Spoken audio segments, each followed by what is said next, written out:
Hello friends, good morning. Welcome to Adarsh Vidya. Friends, आज हम BCom same 3 corporate account में एक हमारा न्यू चैप्टर स्टार्ट करने वाले हैं, बैंक अकाउंट। ओके, तो एक तो बैंक शब्द जो है सुनकर आपको माइंड में आ गया होगा कि बैंक का मीनिंग क्या होता है, बैंक का काम क्या है। ठीक है, तो इस चैप्टर में हमें सारे बैंक अकाउंट्स पढ़ने हैं, यानी कि बैंक किस तरह से प्रॉफिट करती है, बैंक का किस तरह से पीएनएल अकाउंट बनाती है, किस तरह से बैलेंस शीट बनाती है, इस टाइप के हमें सम देखने होते हैं इसमें।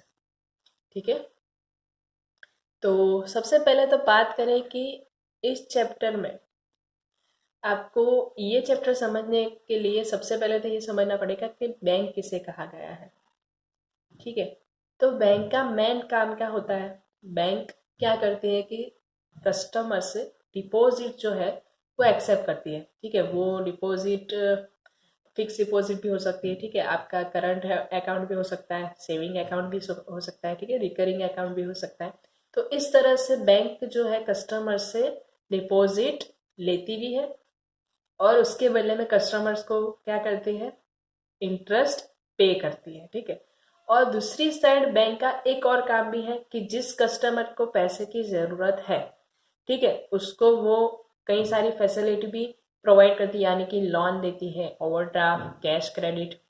ठीक है, काफ़ी सारी फैसिलिटीज भी बैंक जो है वो देती है और उसके बदले में वो क्या करती है, इंटरेस्ट लेती है कस्टमर से। तो सबसे पहले तो इस चैप्टर को समझने के लिए आपको तो ये समझना पड़ेगा कि बैंक का मेन काम क्या होता है। ठीक है, तो चलिए बात करें तो बैंक जो है वो क्या करती है, कस्टमर से डिपॉजिट जो है वो लेती है। डिपॉजिट अब वो जो है फिक्स भी हो सकती है, आपका करंट अकाउंट भी हो सकता है और सेविंग अकाउंट भी हो सकता है। उसके बदले में बैंक क्या करती है, इंटरेस्ट पे करती है। किसको, कस्टमर्स को। और दूसरा काम एक और भी है बैंक का, वो क्या करती है, कस्टमर्स को लोन भी देती है, बैंक ओवरड्राफ्ट भी देती है, कैश क्रेडिट की फैसिलिटी भी प्रोवाइड करती है।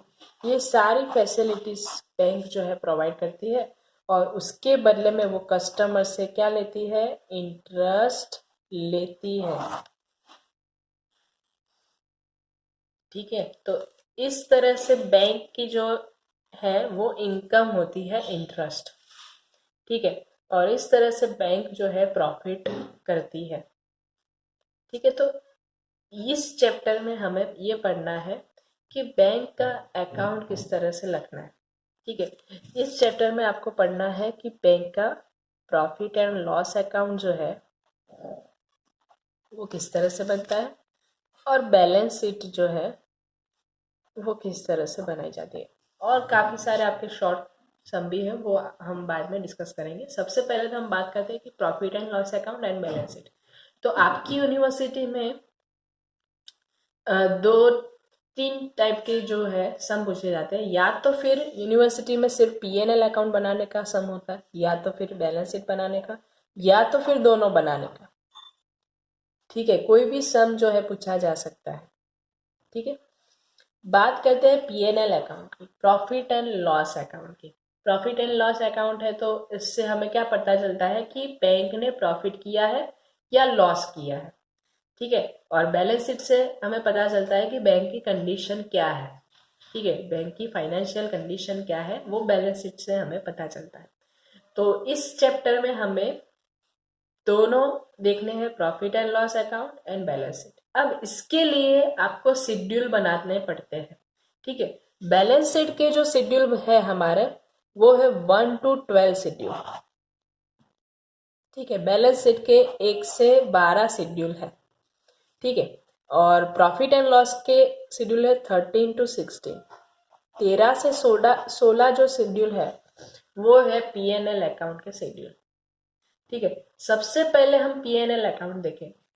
ठीक है, कि बैंक किस तरह से P&L अकाउंट बनाती है, ठीक है, किस तरह से प्रॉफिट होता है बैंक को, उसके बारे में हम डिस्कस करेंगे। ठीक है, तो इससे आपको समझ में आया होगा कि बैंक का जो मेन फंक्शन है, ठीक है, मेन जो काम है वो क्या करना है, बैंक कस्टमर से डिपॉजिट लेती है, ठीक है, और जिस कस्टमर्स को ज़रूरत है उस कस्टमर को loan, bank overdraft, cash credit के थ्रू जो है वो बैंक सर्विस प्रोवाइड करती है और उसके बदले में वो क्या करती है, इंटरेस्ट लेती है।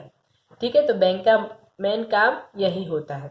चलिए अब बात करते हैं कि आपको P&L अकाउंट किस तरह से बनाना है, उसके शेड्यूल किस तरह से बनते हैं, उसमें कई सारी जो है इंफॉर्मेशन आती है, उसके बारे में हम डिस्कस करेंगे। ठीक है, चलिए अब बात करते हैं यहाँ पे। तो देखिए बैंक का जो P&L अकाउंट है उसके 13 से 16 जो है शेड्यूल है। ठीक है, और P&L अकाउंट का मतलब क्या होता है, प्रॉफिट जानना। ठीक है, प्रॉफिट किस तरह से मिलता है, इनकम माइनस एक्सपेंस। तो बैंक की इनकम क्या है, तो बैंक की इनकम कौन सी है, मेन इनकम है इंटरेस्ट। ठीक है, तो बैंक की फर्स्ट शेड्यूल हमारा क्या बनेगा, इंटरेस्ट ऑन शेड्यूल नंबर 13, यानी कि बैंक किस तरह से इंटरेस्ट अर्न करती है, वो सारे जाएंगे किसमें, इंटरेस्ट अर्न शेड्यूल में, शेड्यूल नंबर 13। ठीक है, और बैंक की अदर इनकम कौन सी है, ठीक है, बैंक जो है अपने जो भी पैसे होते हैं वो कहाँ पे इन्वेस्ट करती है, ठीक है, उसकी जो भी अदर इनकम्स है वो लिखी जाती है शेड्यूल नंबर 14 में। तो टोटल जो है हमारी टोटल इनकम वो कितनी हुई, शेड्यूल नंबर 13 एंड 14 उन दोनों का टोटल करने से हमें टोटल इनकम मिल जाएगी। ठीक है, उसके बाद एक्सपेंडिचर, तो एक्सपेंडिचर कितने बैंक के, तो एक तो इंटरेस्ट एक्सपेंडेड। ठीक है, बैंक इंटरेस्ट लेती है तो सामने इंटरेस्ट देती भी है। ठीक है, किसके ऊपर, फिक्स डिपॉजिट है, करंट अकाउंट है, सेविंग अकाउंट है, उसके ऊपर बैंक जो है इंटरेस्ट पे करती है। ठीक है, तो इंटरेस्ट एक्सपेंडेड वो जाएगा शेड्यूल नंबर 15।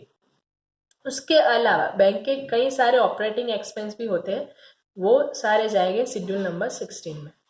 ठीक है, और एक है हमारा अलग से टॉपिक है, उसका शेड्यूल नहीं बनाना है हमें, प्रोविजन एंड कंटीजेंसी, यानी कि बैंक जो है हर साल जो भी प्रोविजन रखती है, यानी कि प्रोविजन फॉर टैक्सेशन है, ठीक है, प्रोविजन फॉर डाउटफुल डेब्ट है, वो सारी जो प्रोविजन है वो जाएगी इसमें प्रोविजन एंड कंटीजेंसी में, यहाँ हमें लिखना है। ठीक है, तो total income minus total expenses, तो हमें क्या मिलेगा, profit for current year, A minus B is equal to हमारा क्या मिलेगा, प्रॉफिट। ठीक है, और अगर सब में आपको प्रीवियस ईयर का कोई प्रॉफिट दिया गया हो, ठीक है, प्रीवियस ईयर का अगर प्रॉफिट दिया गया हो तो वो करंट ईयर में हमें क्या करना है, टोटल करना है, टोटल इसको नाम देते हैं हम सी।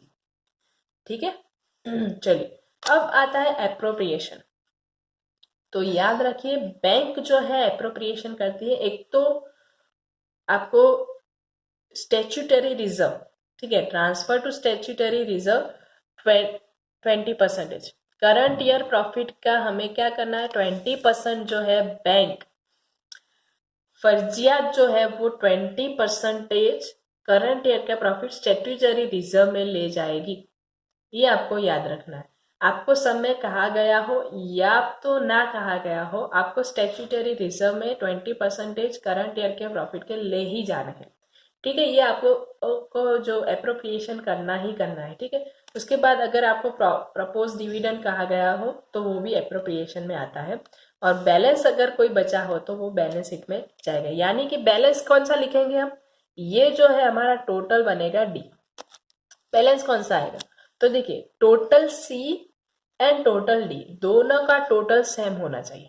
ठीक है, मान लीजिए कि यहाँ पे 10 लाख है और यहाँ पे 10 लाख है, अब इन दोनों का टोटल जो है मान लीजिए कि ये है 5 लाख, 4 लाख मान लीजिए। ठीक है, यहाँ पे 4 लाख हमें लिखे हैं हमने। ठीक है, तो बाकी जो भी बैलेंस बचा है, ठीक है, यहाँ पे भी 10 लाख करने पड़ेंगे, तो ये जो 6 लाख जो बैलेंस आ रहा है वो जाएगा कहाँ पे, बैलेंस शीट में। ठीक है, तो टोटल सी एंड डी दोनों इक्वल होना चाहिए, तो ये हमारे बनेगा प्रॉफिट एंड लॉस अकाउंट। ठीक है, प्रॉफिट एंड लॉस अकाउंट में हमें क्या करना है, सबसे पहले तो 13 से 16 शेड्यूल है उसके, ठीक है, फिर से समझ लेते हैं। सबसे पहला शेड्यूल बनेगा interest earn, second number other income. ठीक है, दोनों इनकम के बनेंगे, interest earn and other income. ठीक है, 13 एंड 14 टोटल होगा, टोटल ए। एक्सपेंडिचर तो interest expanded and operating expense, schedule number 15 and 16। इसका हमें शेड्यूल नहीं बनाना है, जो भी प्रोविजंस जो है बैंक रखती है वो हमें सारी लिखनी है यहाँ पे, प्रोविजन एंड कंटीजेंसी। ठीक है, फिर हम करेंगे इन तीनों का टोटल बी।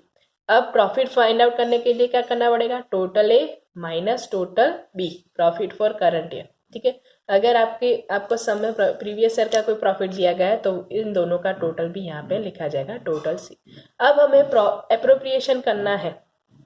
ठीक है, तो यहाँ पे देखिए टोटल सी एंड डी यहाँ पे आपको पहले से लिख लेना है। ठीक है, और स्टैट्यूटरी रिजर्व आपको करंट ईयर प्रॉफिट का 20% ले ही जाना है, अगर आपको कहा गया हो या ना कहा गया हो। ठीक है, आपको स्टैट्यूटरी रिजर्व जो है वो रखनी ही रखनी है। ठीक है, प्रपोज डिविडेंड अगर आपको कहा गया है तो ही रखना है, बाकी उसका जो है वो कंपलसरी नहीं है, बट स्टैट्यूटरी रिजर्व जो है वो कंपलसरी आपको रखनी ही रखनी है 20% करंट ईयर प्रॉफिट के। ठीक है, और जो बैलेंस आता है वो क्या कहा जाएगा, बैलेंस शीट में। ओके, तो ये आपकी जो है प्रॉफिट एंड लॉस अकाउंट का जो शेड्यूल है, स्टेटमेंट है, वो आपको याद रखना है कि किस तरह से प्रॉफिट एंड लॉस अकाउंट बनाया जाता है। अब बात करते हैं कि ये जो शेड्यूल हमने देखे हैं कि इंटरेस्ट अर्न है, अदर इनकम है, interest expanded and operating expense, in schedule में कौन सी इंफॉर्मेशन आती है। ठीक है, उसके बारे में हम देखेंगे, क्योंकि आपके सम के ऊपर से आपको पता चलना चाहिए कि किस शेड्यूल में कौन सी इंफॉर्मेशन हमें लिखनी है। तो देखिए यहाँ पे हमने लिखा है, यहाँ पे सबसे पहले बात करें कि इंटरेस्ट अर्न, बैंक किस तरह से इंटरेस्ट अर्न करती है। ठीक है, तो बैंक जो है जो भी कस्टमर्स को सर्विस प्रोवाइड करती है उसके बदले में वो क्या करती है, इंटरेस्ट अर्न करती है। ठीक है, तो मान लीजिए बैंक ने लोन दी है, ओवरड्राफ्ट दिया है, कैश क्रेडिट है, ठीक है, बिल्स डिस्काउंट किए हैं, तो ये जो है इसके ऊपर वो क्या करेगी, loan, overdraft and cash credit पर इंटरेस्ट लेगी। ठीक है, बैंक इंटरेस्ट अर्न करेगी, तो वो सारी जो है इंटरेस्ट जो है कहाँ भी जाएगी, शेड्यूल नंबर 13। अगर बैंक ने किसी जगह पे इन्वेस्टमेंट किया है और इन्वेस्टमेंट का कोई इंटरेस्ट मिल रहा है तो वो भी जाएगा शेड्यूल नंबर 13 में। ठीक है, रिपेट ऑन बिल्स डिस्काउंट, ठीक है, वो भी जाएगा कहाँ पे, शेड्यूल नंबर 13 में। तो ये जो है आपकी मेन जो इंटरेस्ट की इनकम है बैंक की, कौन सी है, loan, overdraft and cash credit पर interest, bill discount and investment interest. ठीक है, अदर इनकम तो जो भी इसके अलावा इंटरेस्ट के अलावा जो भी बैंक की अदर इनकम्स है वो जाएगी शेड्यूल नंबर 14। अब और भी कई सारी बैंक की इनकम होती है, यानी कि कमीशन है, ब्रोकरेज है, ट्रांसफर फीस है। ठीक है, फिर आता है इन्वेस्टमेंट एसेट सोल्ड करने से जो भी प्रॉफिट मिलता है वो, सन्ड्री इनकम है, बैंक चार्जेस है, rent of safe deposit vault, यानी कि बैंक जो है सेफ डिपॉजिट वॉल्ट की फैसिलिटी देती है तो उसके बदले में जो भी उसको रेंट मिल रहा है वो सारी कौन सी है, बैंक की इनकम है। यानी कि इंटरेस्ट के अलावा जो भी सारी बैंक की इनकम होती है वो जाएगी शेड्यूल नंबर 14 में। तो इनकम के दो शेड्यूल है, एक तो schedule number 13 interest and second है other income. Okay, other income में यानी कि बैंक की इंटरेस्ट के अलावा जो भी इनकम्स है वो सारी जाएगी अदर इनकम में। ठीक है, कमीशन है, ब्रोकरेज है, फिर कोई भी एसेट सोल्ड करती है बैंक तो उसका जो भी प्रॉफिट मिल रहा है तो वो अदर इनकम में, सन्ड्री इनकम है, बैंक चार्जेस है, rent of safe deposit vault. ठीक है, शेड्यूल नंबर 15 में क्या आएगा, इंटरेस्ट एक्सपेंडेड, यानी कि बैंक को किसके ऊपर इंटरेस्ट देना पड़ता है वो क्या आएगा, शेड्यूल नंबर 15 एंड 16 वो क्या बनेंगे, एक्सपेंडिचर के शेड्यूल बनेंगे। ठीक है, कि बैंक के कौन से एक्सपेंसेस है, तो फर्स्ट तो इंटरेस्ट एक्सपेंडेड, यानी कि बैंक को किसके पर इंटरेस्ट देना पड़ता है, तो किसके पर, फिक्स डिपॉजिट पर इंटरेस्ट देती है, सेविंग अकाउंट, करंट अकाउंट। फिर आता है कि अगर बैंक ने किसी से पैसे लिए हैं, ठीक है, किसी बैंक से पैसे लिए तो बैंक को क्या करना पड़ेगा, इसके ऊपर इंटरेस्ट देना पड़ेगा। तो जिसके पर फिक्स, मेन तो इसके तीन आएंगे आपको, fix deposit, saving and current account, उसके ऊपर बैंक को क्या करना पड़ता है, इंटरेस्ट देना पड़ता है, तो वो आएगा शेड्यूल नंबर 15 में। और इसके अलावा जो भी एक्सपेंडिचर है वो सारे जाएंगे शेड्यूल नंबर 16 में, ठीक है। यानी कि रेंट, टैक्सेस है, printing, stationery, advertisement and publicity है, डायरेक्टर्स फीस है, अलाउंसेस है, एक्सपेंसेस है, ऑडिटर्स फीस है, expense, law charges, postage, telegram, telephones, ठीक है, अदर एक्सपेंसेस जो भी यानी कि सैलरीज है, ठीक है, फिर डेप्रिसिएशन है, वो सारे के सारे जो भी अदर एक्सपेंसेस है, ठीक है, वो सारे जाएंगे ऑपरेटिंग एक्सपेंस शेड्यूल नंबर 16 में, ठीक है। तो आपको ये याद रखना है शेड्यूल्स, ठीक है, और पीएनएल अकाउंट आपको याद रखना है। अगर आप याद नहीं रखोगे तो आपको सम नहीं आएंगे, ठीक है। तो शेड्यूल जो भी आपको हमने लिखा है, शेड्यूल नंबर 13, 14, 15 एंड 16, ठीक है, ये आपको लिखने भी है और याद भी रखना है कि कौन से शेड्यूल में कौन सी इंफॉर्मेशन लिखी जाती है, ठीक है। इनकम के 2 शेड्यूल है और एक्सपेंडिचर के 2 शेड्यूल है। शेड्यूल नंबर 13 इंटरेस्ट ऑन, यानी कि बैंक को जिस तरह से इंटरेस्ट मिलता है, जिसके ऊपर भी इंटरेस्ट मिल रहा है बैंक को, ठीक है, वो जाएंगे schedule number 13। Schedule number 14 other income, ठीक है। शेड्यूल नंबर 15 इंटरेस्ट एक्सपेंडेड, यानी कि किसके ऊपर इंटरेस्ट देना पड़ता है। और शेड्यूल नंबर 16 जो भी एक्सपेंसेस होते हैं, अदर एक्सपेंसेस, वो जाएंगे शेड्यूल नंबर 16 में, ठीक है। और पीएनएल अकाउंट भी आपको याद रखना है कि किस तरह से हमें बनाना है। तो नेक्स्ट वीडियो में हम इसके ऊपर एक सम देखेंगे, बट उसके पहले आपको ये जो है स्टेटमेंट याद रखना है और शेड्यूल सारे याद रखने हैं कि किस में कौन सी इंफॉर्मेशन आती है। अगर आपको ये समझ में नहीं आएगा तो आपको सम नहीं आएगा, ठीक है। Thank you so much. Next video lecture में हम इसके ऊपर सम के बारे में डिस्कस करेंगे, ठीक है। Thank you so much.